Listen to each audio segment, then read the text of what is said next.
Assalamualaikum warahmatullahi wabarakatuh. Saya Nadia Rizky Pratami. Saya adalah dosen pengampu mata kuliah Hukum dan Etik Kesehatan. Untuk pertemuan kali ini saya akan membahas tentang hukum dan etika. Jadi yang akan kita bahas kali ini terkait pengertian konsep dasar bagaimana definisi dari hukum itu. Lalu nanti kita akan menjelaskan juga tentang bagaimana hukum dan etika itu bisa berpengaruh terhadap praktek pelayanan kesehatan. Untuk pengertian hukum, jadi menurut Kamus Besar Bahasa Indonesia ada beberapa definisi terkait hukum. Pertama, hukum itu bisa dikatakan sebagai peraturan atau adat yang memang secara resmi mengikat dan dikukuhkan oleh pemerintah atau otoritas sehingga akan membuat produk berupa undang-undang, peraturan dan sebagainya untuk mengatur kehidupan bermasyarakat.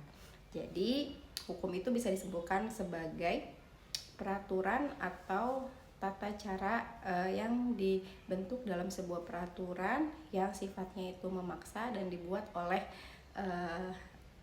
setiap penguasa atau pemerintah yang jika dilanggar akan mendapatkan sanksi, begitu ya.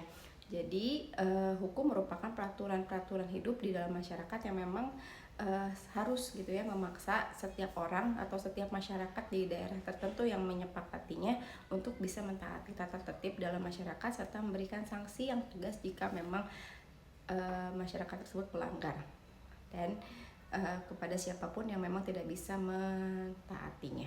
Nah, sumber hukum itu ada beberapa hal. Pertama, dari segala yang menimbulkan aturan mempunyai kekuatan yang memaksa. Lalu sumber hukum itu juga dibedakan untuk sumber hukum material dan sumber hukum formal. Nah, apa yang dimaksud dengan sumber hukum material? Jadi sumber hukum material adalah keyakinan dan perasaan hukum individu dan pendapat umum yang menentukan isi atau materi jiwa hukum itu sendiri. Isi atau materi hukum dapat bersumber dari nilai agama maupun kesusilaan dan kehendak Tuhan.